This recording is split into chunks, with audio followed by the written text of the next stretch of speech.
Continuamos ahora con el conversatorio que está programado para esta mañana. El título es La educación en Costa Rica. Le solicitamos a los señores que van a acompañarnos, la señora Leda Muñoz, el señor Edgar Montal, ministro de Educación Pública, el señor Leonardo Bernier Rímolo, exministro de Educación Pública, y don Marcelo Prieto, que pasen por acá al escenario para dar inicio a este conversatorio.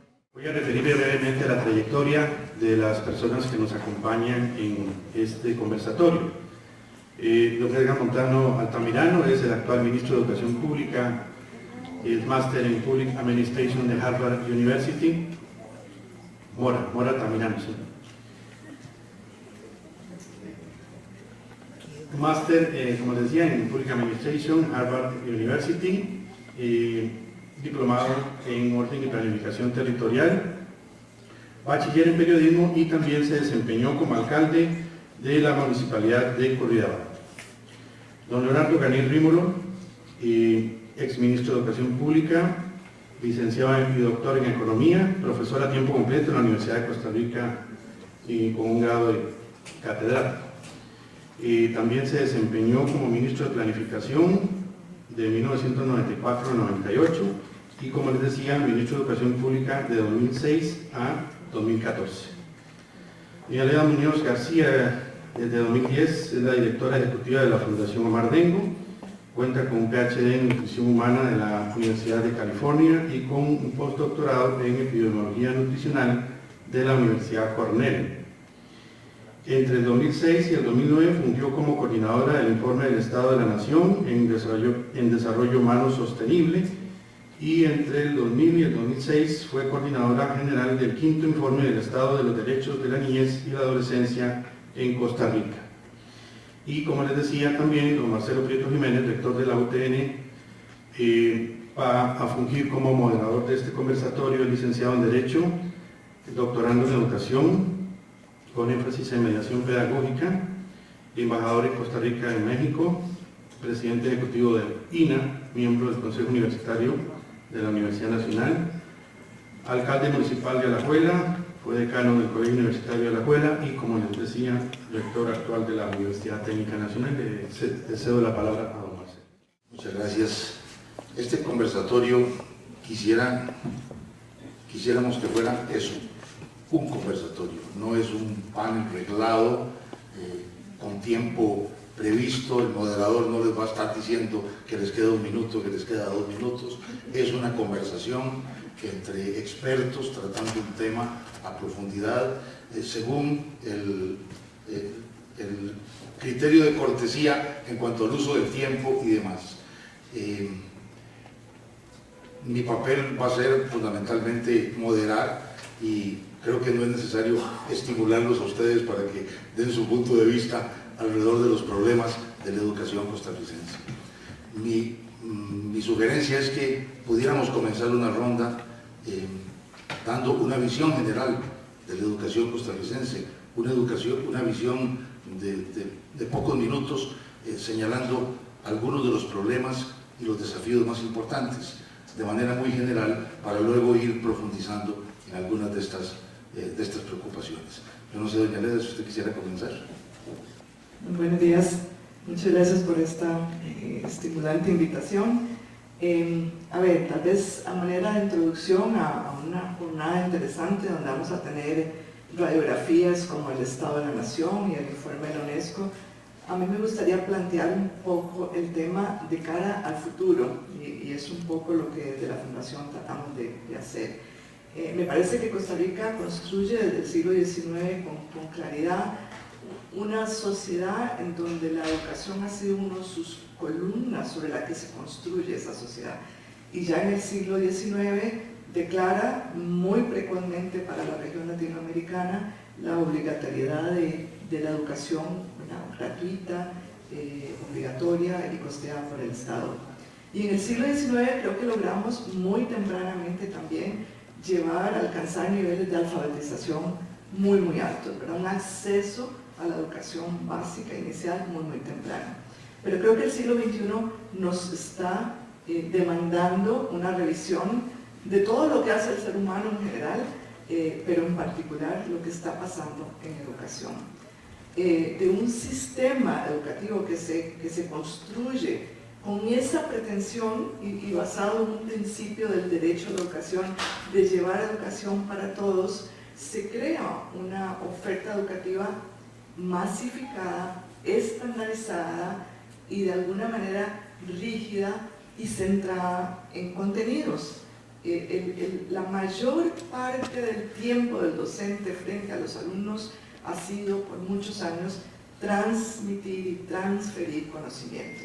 Y el siglo XXI ya podemos liberarnos de algunas de esas limitaciones y volver a un concepto de educación más personal, más ubicuo, más centrada en conceptos y en capacidades blandas que en información, porque la información está allí en los bolsillos de todos nosotros. Lo que necesitamos es generar un proceso educativo mediante el cual los estudiantes aprenden a pensar, aprenden a accesar esa información y a construir su propio conocimiento a partir de ella, entendiendo, conociendo cómo buscar esa información, cuáles son fuentes legítimas, cómo compararla, cómo sintetizarla y cómo construir entonces conocimiento. Pero me parece que además el siglo XXI nos está imponiendo nuevas alfabetizaciones, particularmente la alfabetización digital. Y me parece que en un mundo donde cada vez más robots, inteligencia artificial, están sustituyendo y amenazan con sustituir muchas de los trabajos, y los trabajos del futuro no sabemos cuáles van a ser. Es muy importante ir formando a las nuevas generaciones en el lenguaje digital, ¿verdad? Que no es solo, y tratando de llevar a un enfoque derecho, no es solo un acceso a un dispositivo o un acceso a internet, sino realmente apropiarse de la tecnología para poder construir su propio proceso y su propio conocimiento. Y eso implica aprender un nuevo lenguaje, que es ese lenguaje de la digitación. Ya para terminar, Harari dice que el dueño del futuro, los dueños del futuro serán los que manejen la información, los que tengan la información y los que la manejen. Y eso significa Big Data y aprender a funcionar y trabajar esas grandes bases de datos y aprender a programar esas bases de datos. Esos son los dos grandes elementos que van a, según muchos de los futurólogos, definir el dominio sobre el futuro. Y eso me parece que llama a repensar la educación. Concordando con Leda, la pregunta es ¿qué problemas tenemos para llegar ahí? Y yo, más que irme al futuro, como se va a Leda, quisiera irme un poquito al pasado, porque a veces en Costa Rica tenemos esa idea de que este es un país que siempre le ha costado la educación, lo cual es cierto, pero, y ese pero es importante. Costa Rica fue un país de educación primaria. Cuando uno piensa en una época que yo sé que a los estudiantes les parecerá antigua, pero en 1960 algunos de nosotros ya casi estábamos en la escuela. Marcela es mayor, pero ya estaba en la escuela. En 1960 en Costa Rica menos del 20% de la gente llegaba al colegio. O sea, el 80% de los jóvenes costarricenses en 1960 solo se quedaban con educación primaria. El país, que empezó a cambiar a mediados del siglo XX, a diversificar su desarrollo, a impulsar el sector servicios, la industrialización sustitutiva, una agricultura más moderna, impulsó, digamos, la creación de la Universidad de Costa Rica de los años 40, y en los 60 y 70 se crean las otras universidades públicas, y hay un aumento muy rápido del acceso a secundaria, que pasa del 20% en el 60, más o menos a un 60% en 1980. Pasar del 20 al 60 es espectacular, pero un 60% de gente que llega al colegio no es mucho. Quiere decir que el 40% ni siquiera llegaban al colegio. Y aquí nos golpea la crisis de los años 80, que va a tener un montón de efectos en Costa Rica, pero sobre todo un efecto en la educación. Esa cobertura del 60% en secundaria cayó a un 50%, y se mantuvo más o menos entre el 50 y 60% hasta el año 2000. O sea, nosotros pasamos 20 años en que la mitad de los jóvenes costarricenses no llegaron al colegio. A veces nos preguntamos por qué está aumentando la desigualdad en Costa Rica y por qué no logramos reducir los índices de pobreza. A mí me parece que la respuesta está muy ligada a lo que nos pasó en la educación. Piensen así, casi que caricaturizando, ¿qué le pasa a un país donde una mitad de la población tiene acceso a la formación profesional, a las universidades, a estudios superiores, y otra mitad se queda con educación primaria? Porque eso fue exactamente lo que nos pasó en Costa Rica. O sea, construimos dos Costa Ricas. La economía se modernizó, el proyecto Estado de la Nación nos insiste en decir que tenemos una economía muy dinámica, creativa, exitosa, insertada en el mundo, con buenos salarios, con trabajo muy calificado, y otra Costa Rica con desempleos del 30%, con un sector informal del casi el 50%, con gente que solo tiene educación primaria, que no pueden insertarse en ese mercado laboral más sofisticado. A partir del año 2000 esto empieza a cambiar, digamos, la cobertura en secundaria ha venido subiendo de ese 60%, en este momento ya anda por un 95%, y eso probablemente se note a 15 o 20 años plazo. Yo diría que el tema cuantitativo del acceso al colegio lo hemos venido resolviendo. No hemos resuelto, uno, el problema de la gente que se quedó atrás, y aquí hay una deuda en términos de educación técnica y del trabajo que se ha hecho o no se ha hecho desde el INA, y ha habido un problema, y don Marcelo lo mencionaba bien, con el acceso al tipo de educación universitaria superior para muchachos y muchachas que no tuvieron acceso a otras universidades públicas. Y eso, digamos, es una tarea en la que el país viene trabajando. Pero se plantea el reto más complicado, y con eso termino de decir, bueno, no es solo tener acceso, sino lo que nos decía Leda. Hay un problema de calidad de la educación, entendiendo calidad en un sentido muy amplio. O sea, la gente tiene que tener dominio de las disciplinas científicas, artísticas, económicas, sociales, pero además tiene que tener la capacidad para enfrentar y resolver problemas nuevos con ese dominio de las disciplinas. Ahí el país, yo diría que en los últimos 15 años, en el caso particular del MEP, ha venido haciendo un esfuerzo muy grande de reforma curricular para movernos en esa dirección que planteaba Leda, ¿verdad? De lo que se ha dado a llamar las destrezas o las competencias del siglo XXI. Pero tenemos un problema, y yo con esto cierro para decir el problema y pasarle el problema al ministro, que sí, como corresponde. Yo diría que la actualización curricular ha sido relativamente buena. Pero no importa qué tan buena sea una reforma curricular, solo se hace realidad en las aulas. Y eso va a depender de la calidad del cuerpo docente.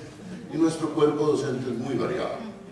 Tenemos docentes espectacularmente buenos, profesoras, profesores de lujo.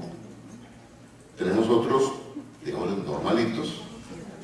Y tenemos otros que no debieran ser docentes, porque los procesos de formación por los que pasaron no merecen el nombre de formación docente.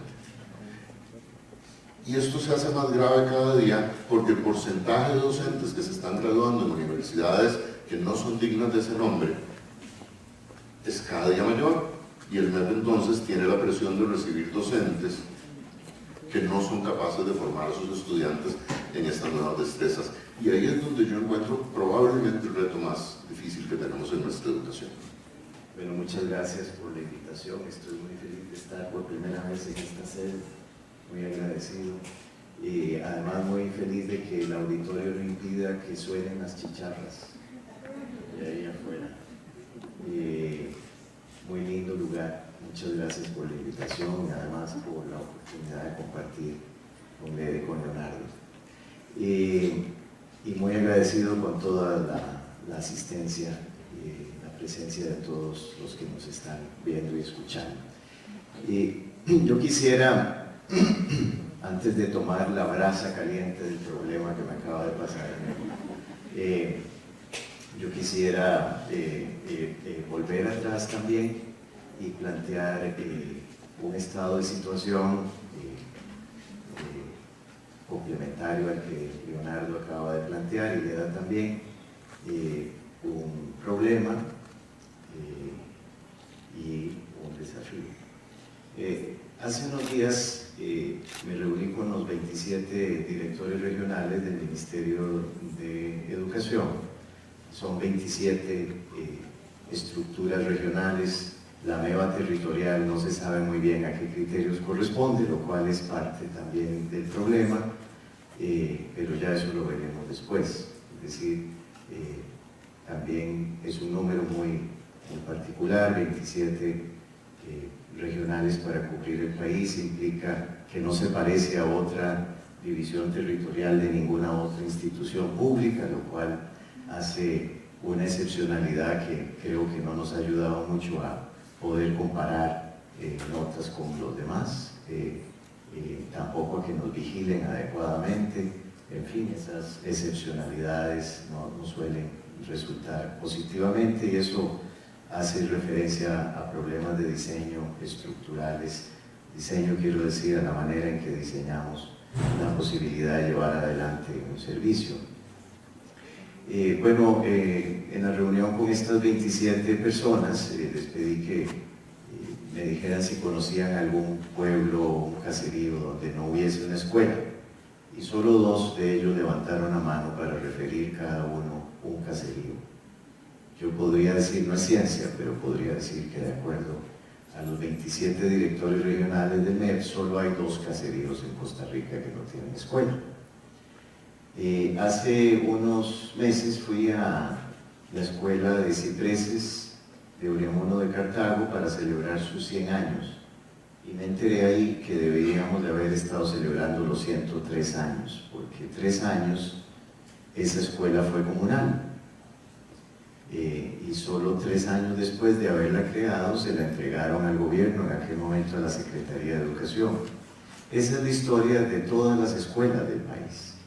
Las escuelas del país fueron no programadas para ser creadas, sino demandadas orgánicamente por las poblaciones de estos caseríos, villas y pueblos de Costa Rica. Y así hemos cubierto el país de escuelas. Pero es importante tener claro el dato de que quien motivó la creación de la escuela fue la propia comunidad, es decir, la comunidad narró una historia antes de crear la escuela. Cada escuela fue previamente un pequeño relato de lo que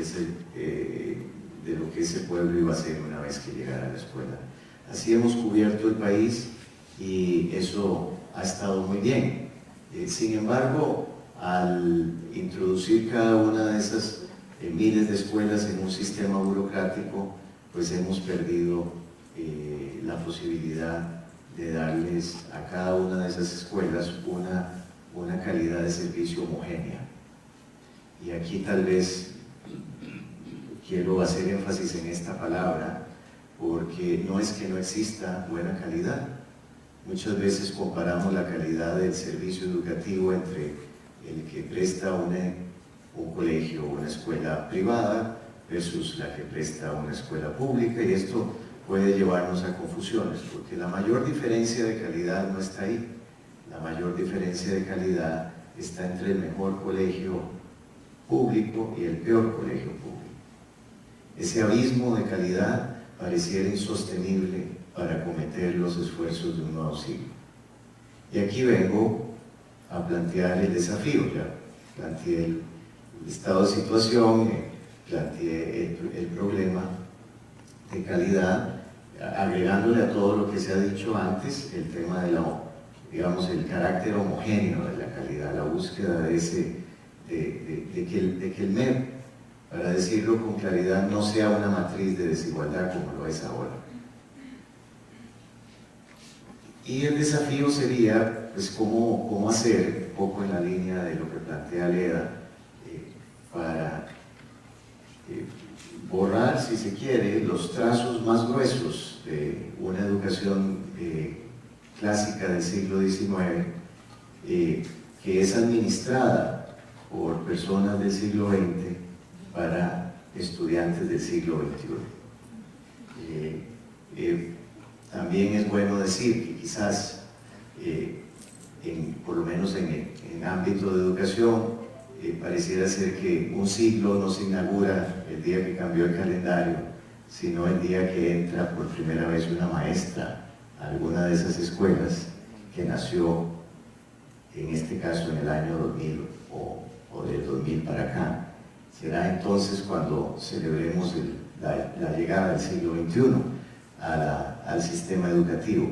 Pero eso significa pues asumir todos estos retos que estamos dejando todos los que estamos acá. El primero de ellos es tratar de ver el futuro, pues sí, a través de los ojos de los futuristas, pero futuristas o futurólogos están en las aulas en este momento y son nuestros estudiantes. ¿Qué futuro es el que están viendo ellos? Yo a veces trato de que me presten los ojos para poderlo observar, porque al final de cuentas el futuro que vimos nosotros ya lo vimos y no se ha realizado plenamente. Si tomamos en cuenta que todos hemos tratado de trabajar muchísimo porque el sistema educativo sea un factor de nivelación y nos encontramos ahora en el año 2019 con un sistema educativo que efectivamente cubre todo el país, que tiene una infinidad de ofertas, pero que persiste en ser un sistema educativo que genera profundas divisiones y diferencias en nuestra población. Muchas gracias, don Edgar. Esta primera ronda nos ha dado una visión general, nos ha planteado algunos temas centrales, medulares realmente. Hemos tocado el tema de la cobertura del sistema educativo costarricense, desde luego es fundamental, y oyendo a don Edgar yo recordaba en alguna parte de un libro del historiador alajuelense Iván Molina, un libro reciente sobre la evolución de la educación en Costa Rica, mencionaba la queja de un ministro de Educación Pública de la década de los 60, que en una memoria del ministerio señalaba que no tenía tiempo para trabajar por atender a la permanente romería, usaba esa expresión, al permanente peregrinaje de grupos comunales que llegaban de todas partes del país a pedirle precisamente que abriera una escuela, que abriera un colegio, que llevara el sistema educativo, la educación costarricense hasta esa pequeña comunidad. Hay un esfuerzo enorme de cobertura que ha tenido desde luego otros problemas de calidad, problemas de pertinencia y problemas de articulación adecuada. Y yo quisiera preguntar sobre ese punto específico, hacer énfasis en ese punto específico de la articulación del sistema educativo, que me parece que los tres panelistas lo tocaron de manera tangencial, y yo quisiera poner el foco. El sistema educativo costarricense, la arquitectura del sistema educativo está asentada en la Ley Fundamental de Educación de 1957. Esa ley no ha tenido una reforma sustantiva, una reforma integral, vista con ojos de futuro. En 1957 acabábamos de salir de aquella época en que había solo colegios en las cabeceras de provincia de Costa Rica, incluso en algunas no. Estamos hablando de una época en que solo existía la Universidad de Costa Rica, que acababa de ser creada poco más de una década antes. No existían ninguna de las otras 4 universidades públicas. Las otras 3 más antiguas fueron creadas en la década de los 70, como ustedes recuerdan, y la UTN hasta ahora, en 2008. Por eso decimos que somos la primera universidad costarricense del siglo XXI, dicho sea de paso. Pero no existían las otras universidades, únicamente la Universidad de Costa Rica, que apenas estaba comenzando su desarrollo. No existía el INA, no había sido creado el Instituto Nacional de Aprendizaje, no habían surgido una serie de opciones educativas que han surgido después, no había universidades públicas, desde luego no se había dado la ley de educación universitaria privada de 1981-82, nadie hablaba, desde luego, de tecnologías digitales para la educación, eso ni se soñaba me parece que en el 57 todavía ni siquiera estaba existiendo Matilde, aquella vieja computadora de la Universidad de Costa Rica, que durante muchos años fue la única computadora que había en el país, era una cosa casi como el tamaño de este salón, ¿verdad? Y procesaba la mitad de lo que procesa cualquiera de los teléfonos que está aquí sobre la mesa. Me parece que no había ni siquiera una computadora en Costa Rica. Y esa es la arquitectura que rige el sistema educativo costarricense. Se han hecho reformas, se han hecho modificaciones para incorporar una nomenclatura distinta y demás, pero en algún sentido siento que no hemos rediseñado la arquitectura completa del sistema educativo costarricense, a pesar de que el artículo 77 de la Constitución Política visionariamente establece que la educación costarricense debe ser un todo armónico, articulado desde la preescolar hasta la universitaria. Y aquí cede la autonomía universitaria. Oigan lo que estoy diciendo. En ese esfuerzo de articulación, la autonomía universitaria, que tiene base constitucional, tiene que equilibrarse con el mandato constitucional de articulación y de integración de todo el sistema educativo costarricense. Pero me parece que aquí también probablemente haya un camino que no nos lleva a una salida adecuada. Los muchachos se matriculan en una escuela, se matriculan en un colegio, no saben muy bien dónde pueden continuar o qué ocurre, y esto es muy importante, si no pueden continuar. No hemos logrado establecer una adecuada articulación tampoco entre la educación formal y la formación profesional que brinda el Instituto Nacional de Aprendizaje. Yo sueño con que, y fui presidente ejecutivo del INA, tengo la mitad de mi corazón puesto en esa institución, la otra mitad aquí, y hay pedacitos en algunas otras instituciones. Pero conozco bien el INA, sueño en el momento en que el INA tenga centros de formación en todos los cantones, a la par del colegio. Como hay un colegio, debería haber un centro de formación del Instituto Nacional de Aprendizaje para atender a la población que en alguna u otra forma sale definitivamente excluida del sistema educativo formal. Pero no hay vías de comunicación entre ese sistema, vías de comunicación adecuadas. ¿Es esto cierto? ¿Les parece a ustedes, señores panelistas, que como un día lo conversaba con Isabel Román, que el sistema educativo costarricense me parece a mí un rompecabezas, pero que tiene piezas de diferentes cajas, y entonces nunca vamos a poder tener una imagen coherente? ¿Es esto cierto o no está afectando estos esfuerzos de coherencia, de pertinencia, de calidad? ¿Qué les parece? El sistema educativo es complicado y el MEP es súper complicado, ¿verdad? Y siempre el primer susto que se lleva uno cuando llega al MEP es darse cuenta del tamaño de ese dinosaurio. Y sin embargo, yo creo que el problema no está en la ley. La Ley Fundamental de Educación, a pesar de ser de 1957, es una ley muy visionaria. Siempre cuando uno llega al ministerio da la tentación de cambiarla, y entonces uno vuelve a ver la Asamblea Legislativa, y entonces me dice, no, mejor quedémonos con la ley que tenemos. Pero más bien, y yo concuerdo con lo que nos dice don Marcelo, de que es un sistema, y lo que nos decía antes don Edgar, con muchas desigualdades a su interior. Y sin embargo, y esto es común a muchos ministerios de educación, es un aparato terriblemente centralizado, no por la ley, sino por la práctica administrativa propia del MEP. Yo solía decir que el MEP es una gigantesca pirámide formada de pirámides medianas. Cada pirámide mediana tiene pirámides pequeñas, y cada pirámide pequeña tiene piramiditas adentro, y cada pirámide tiene un poder, ¿verdad? Y los poderes, si los grandes pueden centralizar, los pequeñitos pueden ser muchas veces más complejos. Y ese esquema está organizado con base en el control. Necesitamos controlar a todo el mundo. Y usamos los mismos controles para todo el mundo. Y ahí, una de las frustraciones, lo hemos conversado con el ministro, es que no importa qué tan distintas sean las escuelas o qué tan distintos sean los colegios, a todos se les pide llenar los mismos formularios, las mismas rendiciones de cuentas, cumplir con los mismos tipos de requisitos. Y esto nos ha generado paradójicamente dos problemas muy distintos. Cuando uno estudia en los países que han tenido más éxito en el desarrollo educativo, uno se da cuenta que hay mucha autonomía para que los mejores docentes y los mejores centros educativos puedan innovar, crear, hacer cosas distintas, hacer cosas nuevas. Y que los que están más rezagados reciban un apoyo especial precisamente por los problemas que tienen.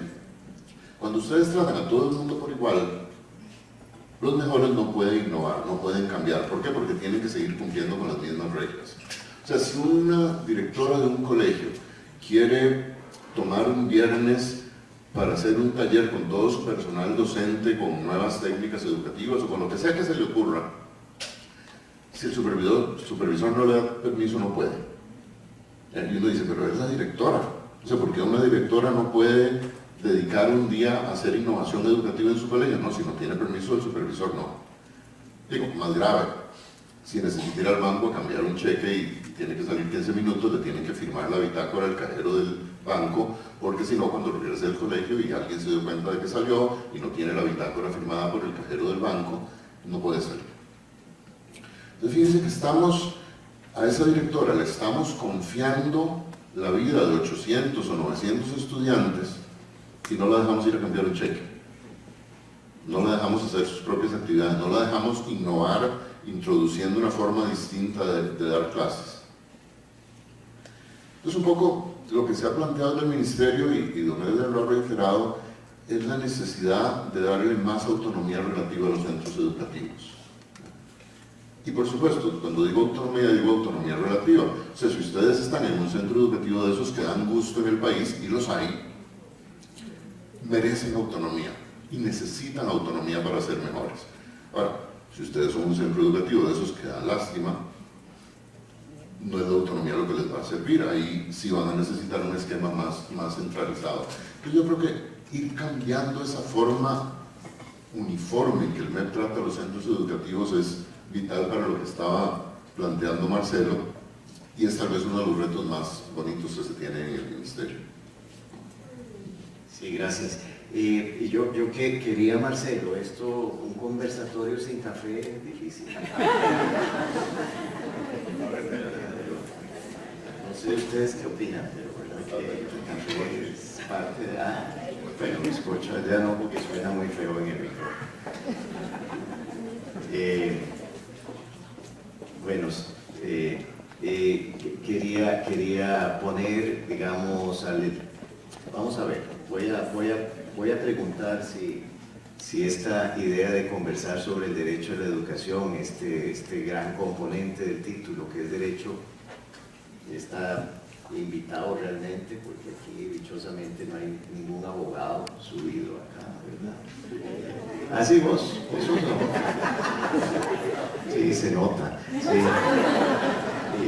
Pero quería referirme a esto, que voy a referirme a esto desde algo real.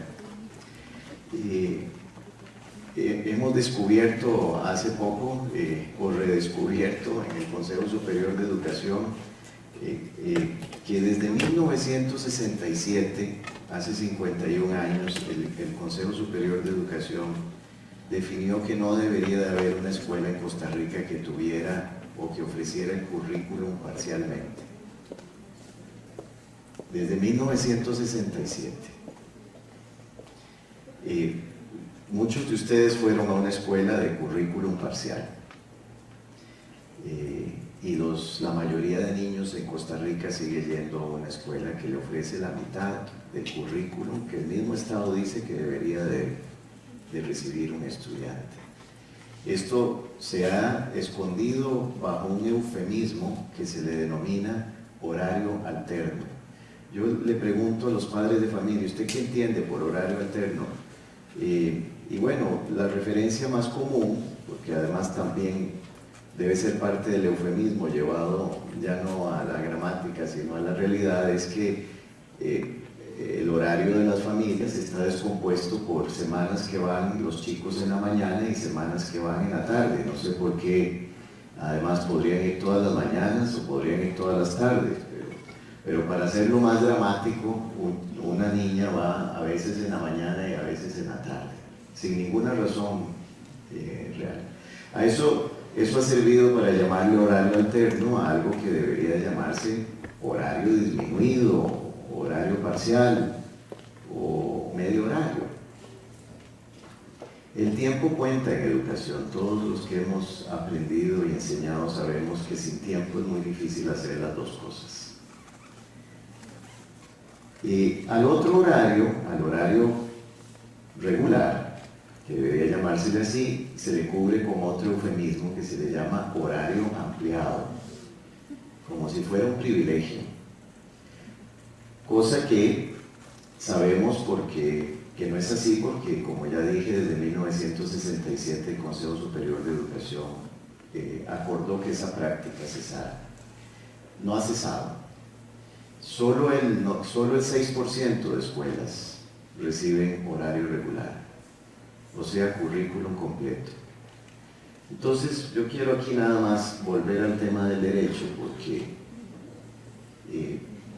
vamos a ver, los derechos, que son una bendición, son también fuente de eufemismos. Es decir, cuando uno invoca un derecho, no abre la posibilidad de los argumentos, o no abre la época de argumentar, la cierra. Es decir, cuando uno invoca derechos, cierra los argumentos, cesan. Y es bueno tener eso en cuenta cuando uno... Lo que quiero decir es que quizás... Gracias.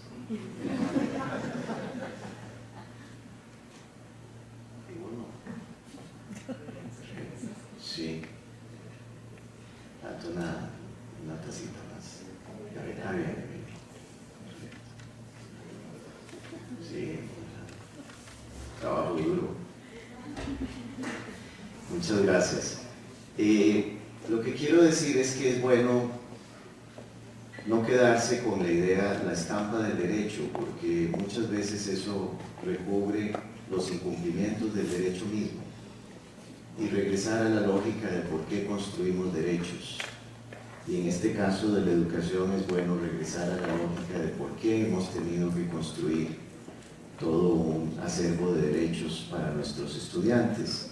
Pero solo regresando a la lógica a la lógica que motiva posteriormente la promulgación de derechos, es que creo yo que vamos a volver a encontrar un camino distinto para realmente cumplir con los derechos de los estudiantes, y en este caso específico el derecho de recibir horario completo, que también es muy importante para efectos de hablar de calidad.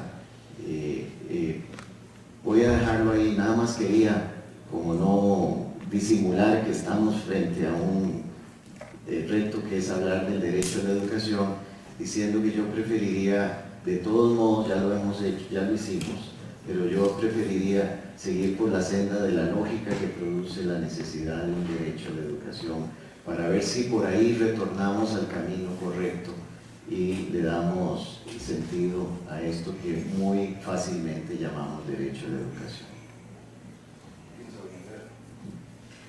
Bueno, yo diría que el sistema educativo le falta mucho para ser sistema, digamos, para ser un conjunto de partes articuladas que trabajan colaborativamente para un objetivo en particular. Me parece que todavía de la educación primaria a la secundaria es un salto enorme. Me parece que, ¿verdad? Y eso repercute en los chicos. Hemos hecho esfuerzos enormes de incorporarlos, como decía Leo, de mejorar la cobertura en secundaria, pero esos saltos y esas desarticulaciones hacen a ratos que abandonen el sistema educativo. Pero entonces estamos ahí como con una tensión entre atraerlos y expulsarlos a ratos por desarticulaciones del mismo sistema. Hay desarticulaciones aún dentro de un mismo centro educativo, entre los docentes, ¿verdad? Hay un esfuerzo como país, y volviendo a las competencias del siglo XXI que hablaba Leo, me parece fundamental esa de la colaboración. Me parece que necesitamos fortalecer esas capacidades en nuestra cultura de aprender a trabajar juntos, y eso va a ser parte de lo que crea un sistema o no. Y desde luego los saltos hacia la educación técnica, hacia la educación superior, entre lo que es educación superior, etc. Tal vez yo agregaría ahí una nota de nuevo, mirando hacia el futuro. Hay instrumentos, hay tecnologías que nos pueden ayudar a generar un poco esa goma, ese cemento que facilite la articulación. Estamos trabajando en uno de crear, de conectar a todas las escuelas y colegios del país con una banda ancha, con una conectividad que podría ser una gran plataforma que facilite convertirse en un sistema, ¿verdad? Que sea una plataforma en donde puedan los estudiantes de UPALA colaborar y trabajar juntos con estudiantes de San José o de Pérez Celedón o de México o de Chile, ¿verdad? Y convertirse ahí en un espacio que facilite esa articulación que todavía le falta mucho para hacer sistema. Muchas gracias. Han surgido cada segmento. Marcelo, puedo mencionar, tal vez vale la pena, como yo soy el que tengo que recoger las notas, ¿verdad? Y llevarme la encomienda de arreglar las cosas, quería conversar sobre un par de, como puede ser un resumen de hasta aquí. Efectivamente, Costa Rica produjo un sistema educativo cuyo mapa, si se le ve como mapa, puede ser muy parecido al mapa de un archipiélago. Es decir, 4.800 centros que son una pequeña isla sin capacidad de gestión real. La manera en la que el Estado decidió vincularlas, y a eso le llama sistema, es vincular cada una de esas islas con una línea recta hacia un punto central. Esa es la gran pirámide. Es decir, hay un punto central del que sale como un radio, como un aro de bicicleta, líneas rectas que conectan con todas, pero no hay líneas que conecten entre ellas. Y para poder hablar de desconcentración y descentralización, se crean otras unidades pequeñas, como dijo Leonardo, que son estas regiones, y en cada una de ellas, opera de nuevo del mismo modo. Entonces el nodo central ahora conecta con 27, y esas 27 con los decenas de cientos de escuelas y colegios, pero todo, si se le ve de aquí hacia arriba, sigue siendo la misma pirámide. El país tiene dos niveles de gobierno, gobierno central y gobierno local. El MEP tiene 8 niveles de gobierno. Esto agrega la complejidad, son 8 niveles de gobierno, o sea, 8 posibilidades de reinterpretación de una directriz o de una norma, 90.000 personas en el otro eje, y más de 60 categorías salariales. Eso también contribuye a crear en el MEP un enorme universo transaccional. Estoy hablando, pirámide se refiere a obediencia, control, como dijo Leonardo, subordinación. Además, transacción. Son cosas, palabras que no necesariamente tienen mucho que ver con buena educación. Por otra parte, no hay evidencias arqueológicas de que se hubiese intentado crear un sistema diferente, y en ese sentido, volviendo a lo que Leo plantea, si a alguien le va bien, lo interpreta como privilegio, no como oportunidad de colaboración. El problema del privilegio es que normalmente el privilegio produce ceguera. Es más, ceguera, otra palabra que no tiene mucho que ver. Es decir, quiero decir, es un punto ciego. Puntos ciegos en educación tampoco colaboran al proceso educativo. Estamos entonces planteando una doble función aquí, o un doble desafío. El primero de ellos lo planteó Leo muy pronto, creo yo, apenas entrando al conversatorio, y tiene toda la razón. Lo que pasa es que podríamos habernos quedado en ese desafío y haber perdido emoción durante toda la mañana, porque es cierto, la calidad no la aporta el estudiante, todo estudiante tiene un potencial enorme. La diferencia de calidad la aporta el docente, estamos claros, eso hay que recuperarlo. Pero hay otro tema, la calidad no va a mejorar, ni va a mejorar el sistema educativo costarricense sin rediseñarlo. Es decir, quiero hacer una afirmación rotunda aquí: el diseño determina el resultado.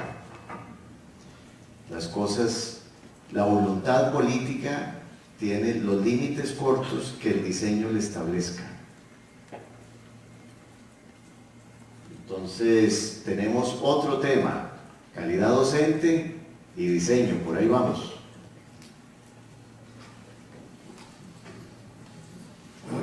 Muy bien ese último comentario, don Edgar. Por eso yo, al hablar de la desarticulación del sistema educativo costarricense, hablaba de la arquitectura de ese sistema, es decir, del diseño que se tiene sobre cómo debe funcionar el sistema educativo costarricense. Y con el paso del tiempo, efectivamente, los programas, las acciones, la gestión comienza a adaptarse a los límites del diseño, a los límites de la estructura, a los límites de la arquitectura que se dio. Impide innovación, impide un buen funcionamiento. En muchos casos el funcionamiento se considera bueno si se ajusta a un diseño deformado y torcido que hay que corregir desde sus orígenes. Me parece que los aportes han sido muy valiosos para enfocar esta parte de la problemática educativa, la que tiene que ver con la arquitectura del sistema, con la sistematicidad o sistematización y con el diseño. Hay otro tema que es candente en Costa Rica y yo quisiera pedirles a los panelistas su criterio sobre esto: el tema del financiamiento. Se avanzó en Costa Rica hacia la definición de un porcentaje establecido en la Constitución Política, un porcentaje del Producto Interno Bruto, el 8%, como necesario, como el desideratum que se esperaba alcanzar en el financiamiento de la educación costarricense.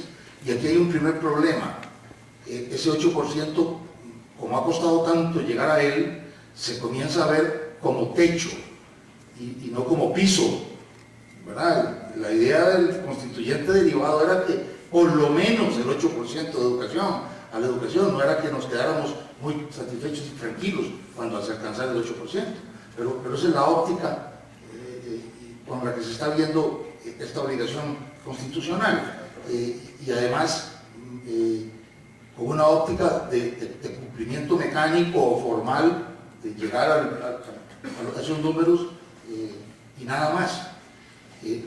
Se dice que el sistema educativo costarricense está sobrefinanciado, que hay muchos recursos, que al Ministerio de Educación Pública le sobra dinero, que a las universidades públicas les sobra mucho más dinero, que otros países mucho más desarrollados que Costa Rica, y con una educación seguramente mejor que Costa Rica, destinan menos de los recursos que destina Costa Rica para la educación, y hay todo un debate, yo digo que perverso también, alrededor del tema del financiamiento de la educación, porque se malentiende también el punto del porcentaje. El 8% del PIB costarricense para educación es seguramente infinitamente menor que el 1% del PIB alemán para educación, o del PIB estadounidense. Es decir, esto depende del Producto Interno Bruto y no del porcentaje que constitucionalmente se está señalando. El porcentaje que se señala en Costa Rica es en relación con Costa Rica, de acuerdo a lo que se consideró que eran las necesidades costarricenses. Una forma interesante de enfocar distinto el problema del financiamiento de la educación consiste en utilizar un indicador que sí es muchísimo más comparable, o que sí permite la comparación, que es el indicador del gasto por estudiante. Y yo tengo aquí un dato que le pedimos hace unos días al Estado de la Nación, específicamente se refiere al costo por estudiante en educación superior en varios países del mundo, en varios países de la OECD. No se refiere al gasto total por estudiante en estos países, pero esto sí permite cierta comparación porque es un monto que está en dólares, es un monto que hace referencia a factores internos del país, el monto de su PIB versus el número de estudiantes que tienen, la población, etc. Por ejemplo, Argentina destina $86.037 para cada estudiante. Esto me parece que es por año, es el costo por estudiante por año. Austria, $93.000. Alemania, $82.000. Canadá, $49.000. Un país como Francia destina $77.000 por estudiante en educación superior, en educación universitaria. Finlandia, cuya educación es un modelo a seguir en todo el mundo, $93.000 por año. México, $70.000. Noruega, $95. España, $66. Estados Unidos, $35.000 por estudiante. Costa Rica destina, en datos del 2015, $11.000 por estudiante. Es decir, Costa Rica sería, si ingresamos a la OECD, el país que puede ser que tenga el porcentaje más alto constitucionalmente definido para financiar la educación, pero por lo menos en educación universitaria es el país que destina menos recursos para educación universitaria.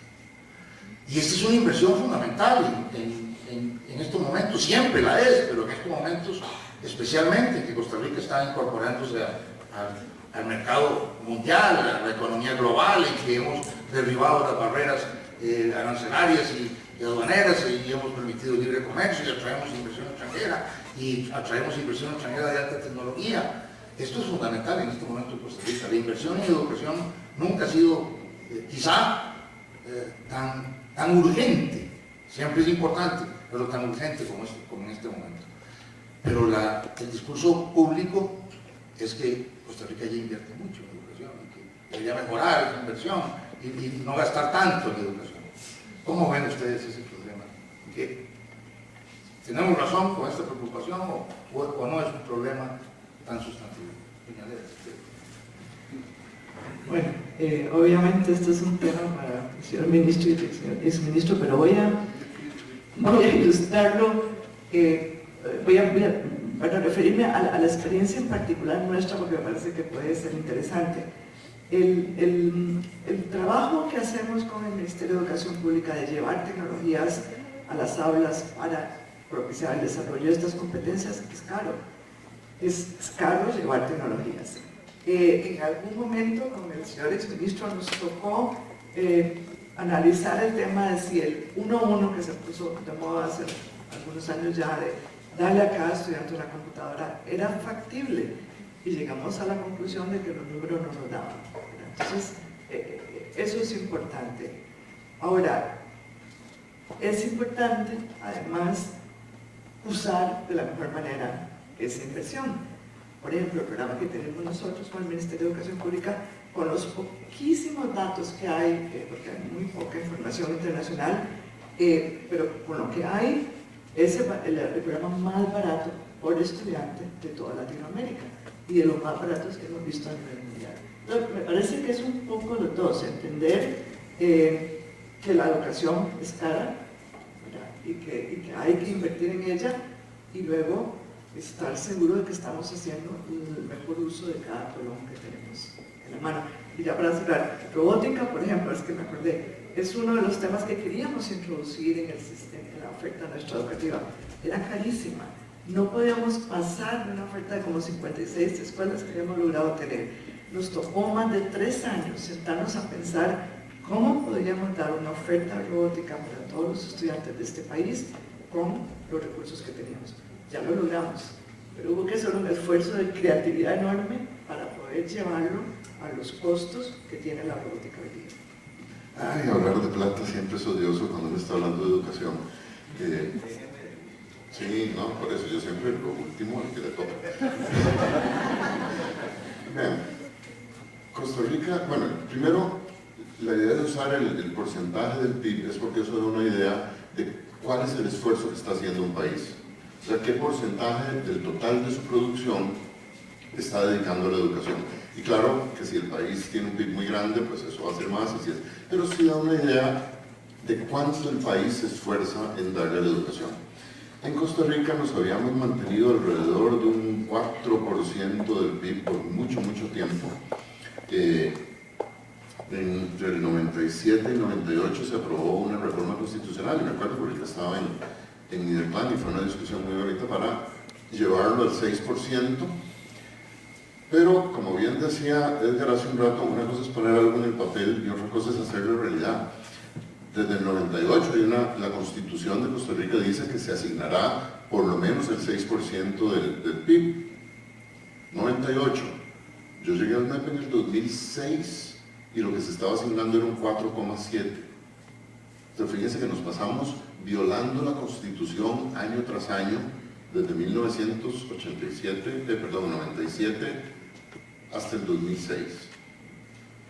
Aprovechamos un buen momento de crecimiento económico para poder acercarnos y superar ese 6%, y se planteó la reforma de llevarlo al 8%. ¿De dónde salió el número del 8%?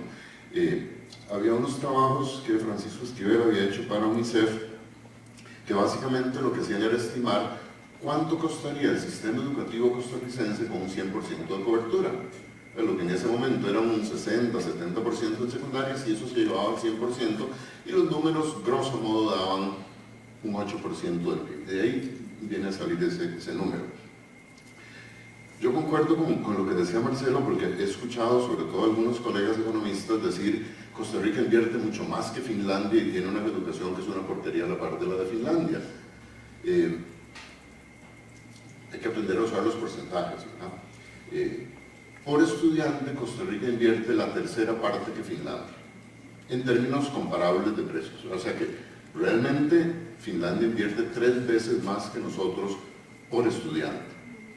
Y yo sé que no todo es dinero, ahora hay gente que dice podemos hacer más con menos, pero créanme que usualmente una buena educación es más cara que una mala educación. Entonces, eso es algo bien importante tener en cuenta, y yo creo que ese esfuerzo vale la pena. Le he agregado un elemento, y es decir, no toda la plata la estamos usando bien. Y yo creo que es posible hacer cosas mejores, es posible asignar mejor los recursos que tenemos en educación, sacarle más el jugo a lo que tenemos, pero no es cierto que podemos recortar el presupuesto en educación y tener una mejor educación. Antes, Edgar nos planteaba los retos a futuro. Uno de los que planteaba es este de convertir las eufemísticamente llamadas escuelas de doble jornada o de horario alterno en escuelas de horario ampliado, es decir, de tiempo completo. Costa Rica tiene ahorita la posibilidad de usar el bono demográfico. Hay menos niños en las escuelas para realmente poder pasarnos a escuelas de horario ampliado, pero escuelas de horario ampliado son más caras que escuelas de doble jornada. Entonces, esas cosas requieren financiamiento. Y finalmente, sobre esto del financiamiento, quiero referirme a algo que se ha hablado en Costa Rica y que, digamos, ha nacido como un proyecto, pero no nos lo hemos tomado suficientemente en serio. Todas las investigaciones que existen en el mundo sobre este tema dicen que ninguna inversión es más rentable que la inversión que se haga en los primeros 4 años de vida de los niños. Ninguna carretera, ningún aeropuerto, ninguna investigación científica es más rentable que invertir de 0 a 4. Pero no solo es más rentable, es lo único que va a resolver o va a contribuir realmente a resolver el problema que don Edgar nos planteó hace un momento, la desigualdad educativa. ¿Por qué? Porque hay chiquillos que ya cuando llegan a preescolar traen una enorme desventaja cognitiva con respecto a la otra mitad de los chiquillos. Eso quiere decir que hay que convertir efectivamente lo que nace como red de cuidado en un programa nacional que por lo menos pueda atender a la mitad de los niños de las familias de menores ingresos. Y eso hay que verlo como un esfuerzo educativo. Ahora, si ustedes me dicen, metamos eso dentro del mismo 8%, yo les voy a decir, ustedes se están engañando. Eso no cabe en el 8%. Entonces, si realmente queremos tomarnos en serio esa inversión, hay que tomarse en serio la pregunta que nos hacía Marcelo sobre el financiamiento. Eso requeriría un financiamiento para que lo hagamos en serio. Y si no lo hacemos en serio, estamos condenando a la mitad de los niños que no son nuestros hijos, son hijos de otras personas. Y siempre nos resulta más fácil condenar a los hijos de otros que a nuestros hijos. Muy importante esto que menciona Leonardo, de la facilidad con la que se habla de la posibilidad de hacer recortes en educación cuando los hijos de uno ya pasaron por ahí, ¿verdad? Y no ve uno a los nietos de uno yendo a una escuela pública, por ejemplo, ¿verdad? Es decir, cuando esa imagen familiar no está alineada con el sistema educativo público, es fácil de nuevo recurrir a la visión del privilegio para volverse ciego y pensar que así se resuelven los problemas de economía, los problemas económicos del país, por ejemplo. Es importante defender el principio del buen presupuesto, porque conforme el estudiante va siendo conectado a un mundo tecnológico, el costo del estudiante se va quedando fijo, mientras que los valores relativos del PIB, etcétera, pueden generar algún tipo de confusión.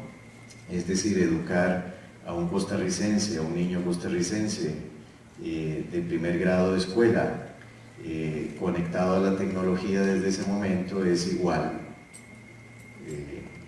en términos de costo que hacerlo como un chico de Finlandia, si uno quiere ese nivel de contacto y de calidad. De tal manera que es bueno pensar en esta unidad de costo por estudiante, porque es más, puede ilustrar mejor los debates que vamos a tener que dar. Yo quisiera mencionar un par de cosas adicionales a esto que dije. La inversión en educación no es una inversión que la ciudadanía en general esté dispuesta a disfrutar. En términos generales, la grandísima mayoría de la población está de acuerdo en que el Ministerio de Educación Pública y el sistema educativo tengan los recursos disponibles que se requieren.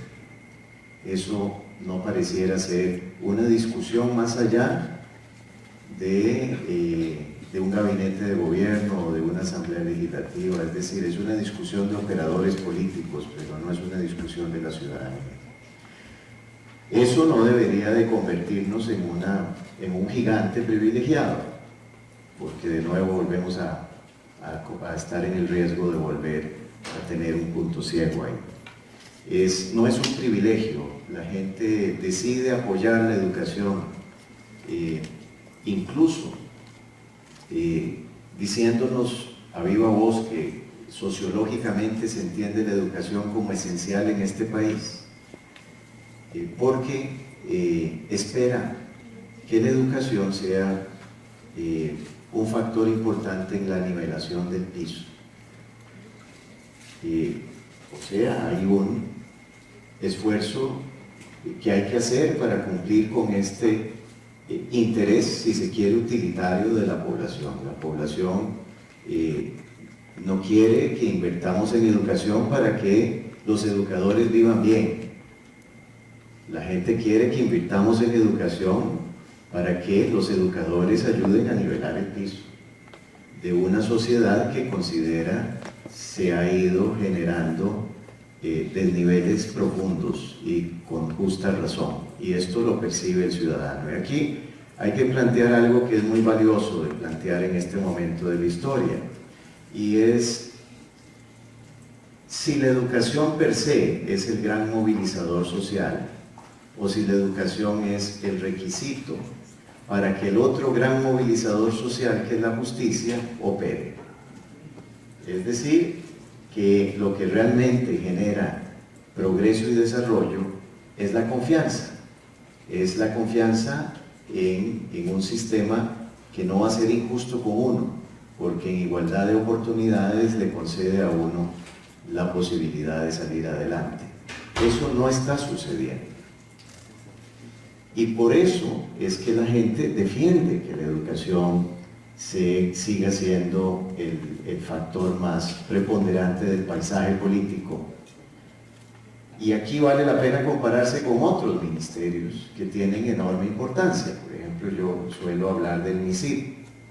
El MISID tiene una misión muy importante que es la seguridad cibernética, y en un país que depende en buena medida de sus redes, digamos, de comunicación con el resto del mundo para atraer inversiones, etc., la seguridad cibernética es muy importante.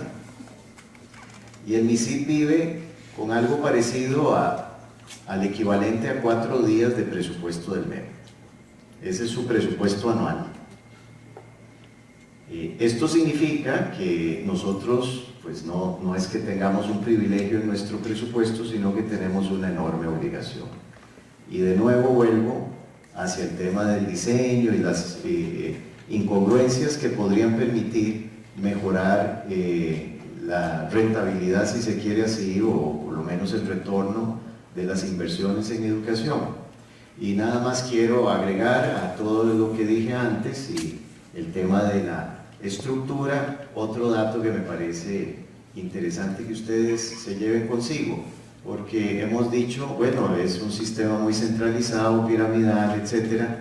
Y ahí, en ese mismo discurso, habría que acomodar el hecho de que a pesar de eso, el MEP es también la institución pública más descentralizada, si se considera que tiene 5.500 puntos de compra, ¿verdad? Entonces es decir, por una parte le sale a uno bien el discurso de que es muy piramidal, muy centralizado, pero por otra parte tiene esta característica, que es que convirtió a las juntas de educación no en el enlace que podría vigilar la excelencia del sistema a través de darle entrada a la comunidad dentro del proceso educativo, sino que echó mano de ellas para convertirlas en este pequeño enredo que son, además con enormes obligaciones que no corresponden ni con su carácter ni con sus posibilidades reales, como por ejemplo hacerlas operadoras de la ley de contratación administrativa, lo cual hace que una condena al fracaso, ¿verdad? Se nos acaba el tiempo, compañeras, compañeros. Estoy seguro que ustedes están tan antojados como yo de seguir conversando sobre estos temas. Voy a aprovechar los últimos minutitos para atreverme a hacer una pregunta complicada a nuestros panelistas. Doña Leda, si usted pudiera ser ministro de Educación, si usted era nombrada de ministro de Educación, ¿cuál es el problema que atacaría centralmente? Don Leonardo, si usted volviera a tener la posibilidad de ser ministro de Educación, continuando su exitosísima gestión, ¿qué atacaría con prioridad? Don Edgar, y esto es peor, usted que es ministro de Educación, ¿en qué está interesado en enfocarse como factor fundamental para la transformación del sistema educativo costarricense?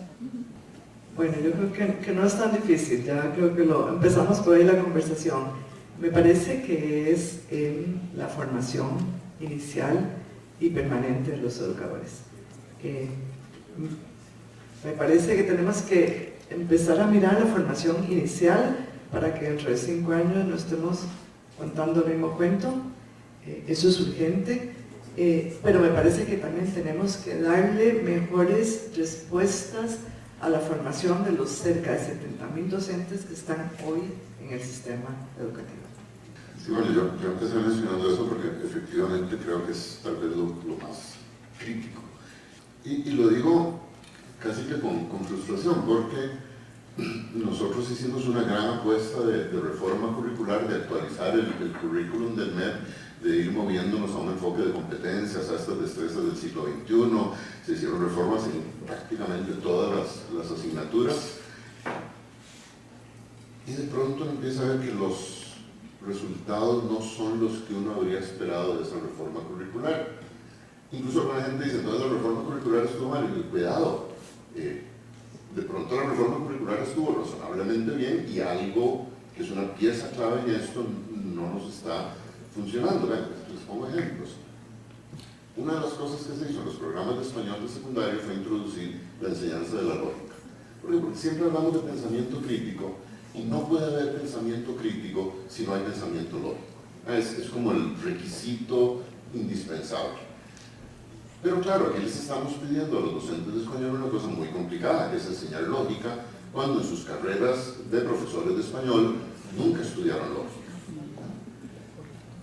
Tenemos ejemplos más graves, ¿verdad? Era un programa que afortunadamente, como dice Lea, con los programas de capacitación que se impulsaron se ha venido reduciendo el problema, y digo reduciendo porque no ha desaparecido, que es tener profesores de inglés que no hablan inglés.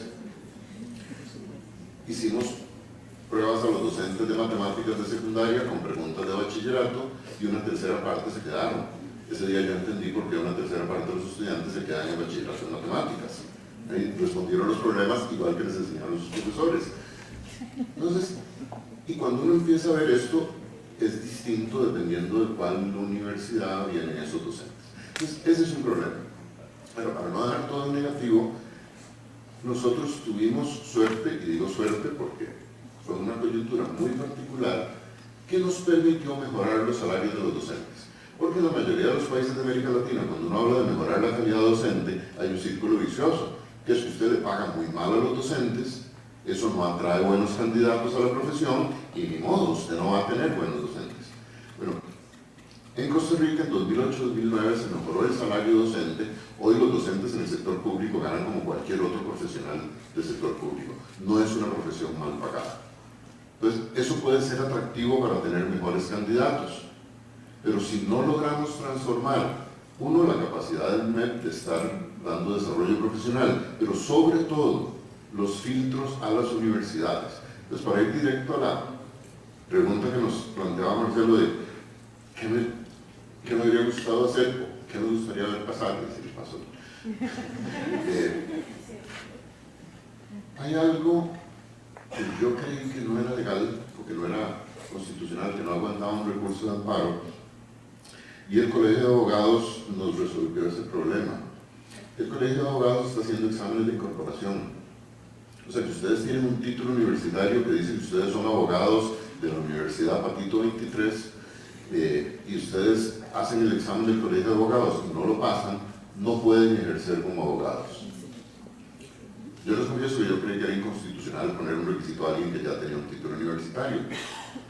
Pero si los abogados pasaron la prueba, yo creo que hay un espacio abierto para que el Servicio Civil y el MEP empiecen a desarrollar exámenes de idoneidad para decir si usted puede tener un título que dice que usted es profesor de matemática, no pasó la prueba de idoneidad, no lo vamos a contratar. Eso no sería importante solo en sí mismo, sino que mandaría una señal a las universidades de que si sus estudiantes no están pasando ese examen, un año después usted no va a tener estudiantes. Entonces yo siento que habría que poner una presión en esa dirección. Yo estoy de acuerdo con todo e incluso con un poquito más que me corresponde mencionar sobre el tema de la calidad docente, pero antes de hacerlo quisiera decir que la cuestión más importante que un ministro podría hacer en esta época es que un auditorio como ustedes no se vaya con la idea de que hay un silver bullet, es decir, que hay una bala de plata que va a arreglar todo. Eso no existe. Si fuera así de sencillo, ya las mallas curriculares lo hubieran resuelto o alguna otra cosa. Es un sistema que se ha ido haciendo muy complejo y que demuestra con claridad que entre todas las funciones del Estado, también la educación es susceptible de ser burocratizada de una manera inimaginable. Es decir, es importante recuperar la idea de sistema siempre y de múltiples soluciones para un determinado problema. Nosotros nos planteamos un proyecto de mejora de la educación para poner, digamos, la educación del siglo XXI en la plataforma que le corresponde, y nos salen unos costos grandísimos. Solo para iniciar, ¿verdad? Hemos ido costeando un proyecto de mejora sustantiva, digamos, de ayornamiento del proceso de todo el sistema con múltiples partes, y tiene una inversión cercana a los 4.000 millones de dólares que posiblemente el país no tiene en este momento para apostar en un solo periodo. Pero es importante también irse con la idea de que cualquier solución es más costosa que lo que tenemos ahora y posiblemente dará muchos más réditos de lo que tenemos ahora. Creo que 4 dimensiones pueden ayudar a tener una visión más clara. Por supuesto, la calidad, es decir, nosotros ya pasamos por la cobertura. Ciertamente tenemos ahora un nuevo desafío, y lo vamos a hacer como lo ha hecho Costa Rica antes, que es plantear la universalización como derecho y después irla llenando de sentido, es decir, por demanda. Y esa nueva coyuntura es la educación de primera infancia, que por supuesto tiene que ver con calidad. Posiblemente también todas las evaluaciones, la evaluación de estudiantes, que era necesario de reformar precisamente para darle sentido a los cambios de malla curricular. Los cambios de malla curricular, ustedes imaginarán, llegaban a un dique que era la evaluación final de los estudiantes, que no correspondía con las mallas. Entonces todo el sistema de ahí para atrás se iba, todo el sistema de nuevas mallas curriculares se iba degradando poco a poco en la experiencia que sucede en las aulas.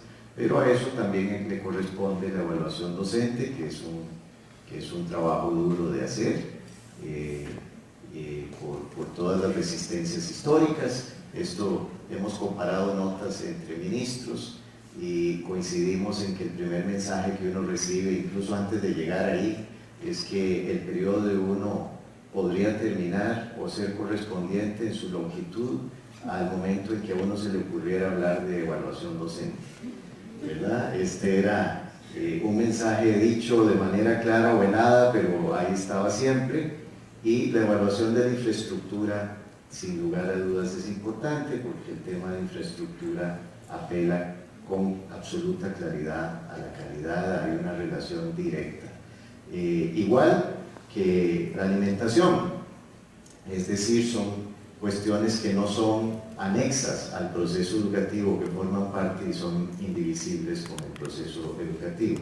La segunda dimensión tiene que ver casualmente con infraestructura, y ahí hay una brecha muy grande de conocimiento sobre infraestructura y sobre todo de realización y de ejecución de buena infraestructura. El tercer elemento o dimensión es la equidad y la convivencia. El MEP, en buenos términos lo digo, sin quejarme ni ser excesivamente crítico, pero el MEP hasta ahora se ha prestado a los planes de equidad y convivencia del resto de instituciones del gobierno, pero no ha construido una propia imagen, un propio programa de cómo la educación debe ser,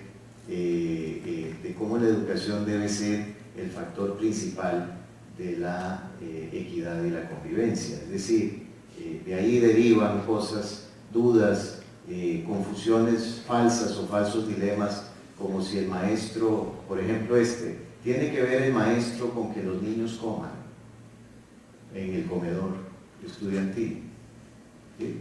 Es decir, y si no es el maestro, ¿quién será? ¿El guarda o la cocinera? En fin.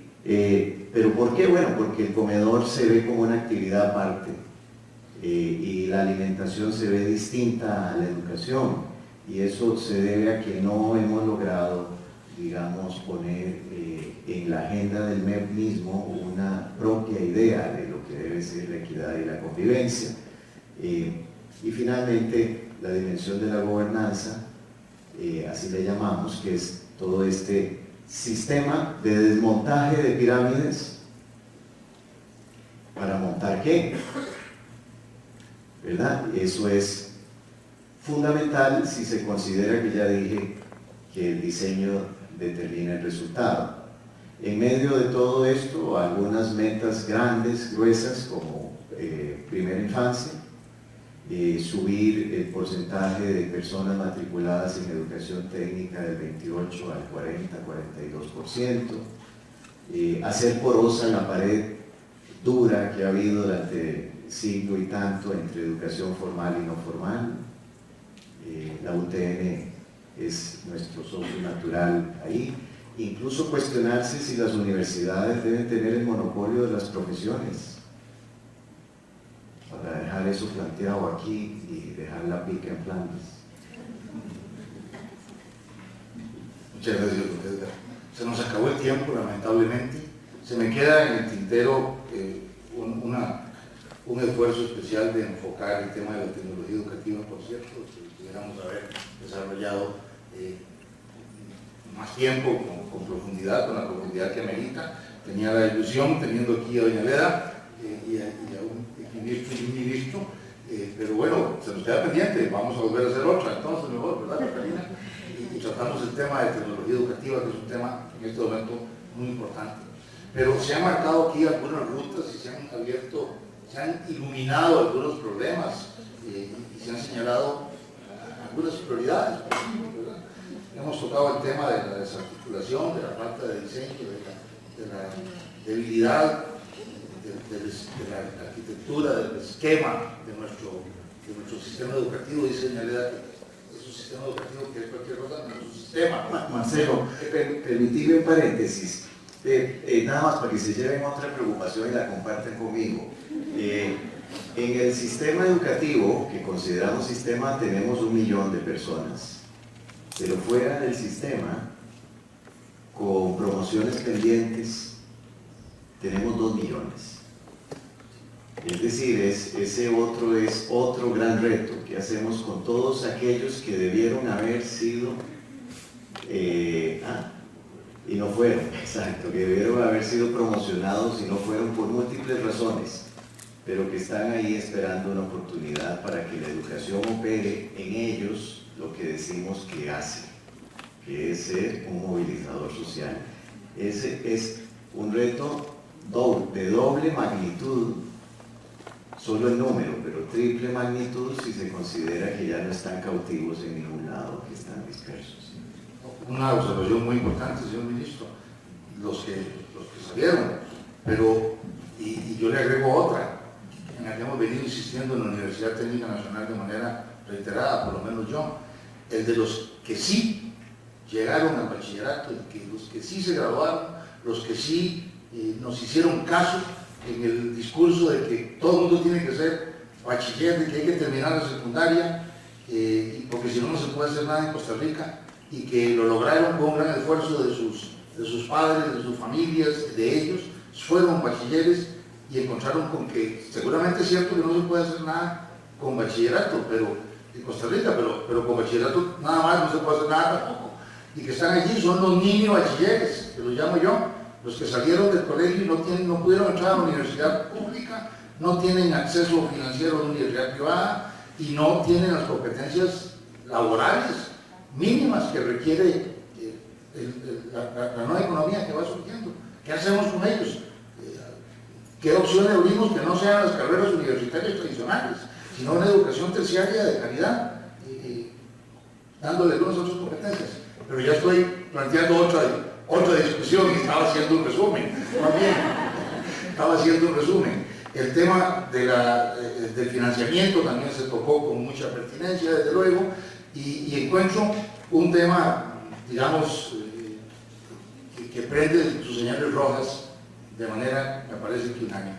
Definitivamente el tema de la formación docente, un tema álgido, un tema que está allí, un tema que impacta en toda la posibilidad de mejoramiento y transformación del sistema educativo, y un tema que está pesando sobre lo que está ocurriendo en este momento en diversos componentes del sistema educativo costarricense. Tengamos en cuenta, compañeros, que en Costa Rica se gradúan 10.000 docentes por año. Se entregan 10.000 títulos de docencia, licencia docente, 10.000 títulos de autorización para enseñar por año, 3.000 de las universidades públicas más o menos, 7.000 de las universidades privadas. De esas 7.000, pues hay unos graduados de magníficas universidades, de universidades privadas de excelente calidad, pero hay una gran mayoría que son graduados de universidades de los que ni CONESUB, ni SINAES, ni el Ministerio de Educación, ni CONARE, ni nadie conoce ni siquiera el plan de estudios que están impartiendo. Ni siquiera se conoce el plan de estudios. Y ese es el material humano con el que estamos trabajando. Convencidos como estamos, a pesar de todo, de que sin duda la mala praxis educativa es la peor mala praxis que puede haber. La mala praxis médica o otras profesiones perjudica a uno, a otro, individualmente, y la mala praxis educativa perjudica generaciones enteras, realmente. El tema de la formación docente es un tema álgido que tenemos que enfrentar los costarricenses de manera definitiva. Muchas gracias, señor exministro, señor ministro de Educación, señora directora de la Fundación Omar Dengo. Muchas gracias por este magnífico aporte. Muchas gracias a todos ustedes por acompañarnos en este primer conversatorio. Muchas gracias a la UNESCO y al Centro de Formación Pedagógica de la Universidad por haber contribuido de manera tan decisiva a la realización de esta actividad. Ahora seguimos, pero no voy a tener oportunidad de volver a dirigirme a ustedes y quiero agradecerles de una vez a esas dos entidades, pero sobre todo, de verdad, muchas gracias a nuestros contertulios. No son panelistas, son contertulios. Ojalá pudiéramos tener más tertulias de estas. Muchas gracias de verdad por su maravilloso aporte. Pido un aplauso para todos.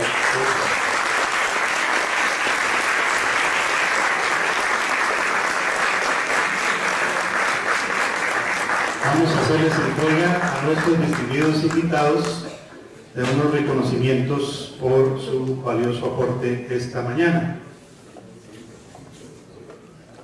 Marcelo le está haciendo entrega de un pin conmemorativo como Universidad Morista que somos, un pin de Juan Rafael Mora Portes. El reconocimiento dice Universidad Técnica Nacional, Rectoría, Vicerrectoría de Docencia, confieren al señor Leonardo Garnier Rímolo el presente certificado por su participación como panelista en el conversatorio La Educación en Costa Rica, en el marco de la celebración del Foro Nacional del Derecho a la Educación, a la cual el 1 de abril de 2019 firma Catalina Pereira Hernández, vicerrectora de Docencia, y Marcelo Prieto Jiménez, rector. Unido a esto, le entregamos un paquete de libros de la editorial UTN y del Museo Histórico Cultural Juan Santamaría, para honrar entonces.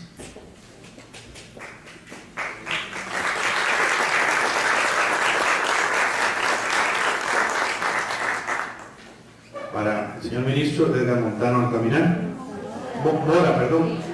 Sí, no sé por qué se me está confundiendo el apellido de Edgar Mora. Disculpe. Tenemos un Edgar Montano.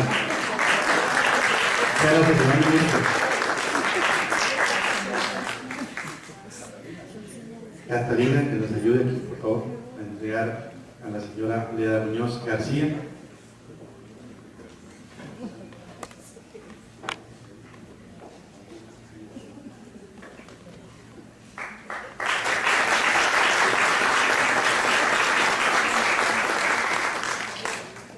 Muchísimas gracias, señores invitados. Muy amables.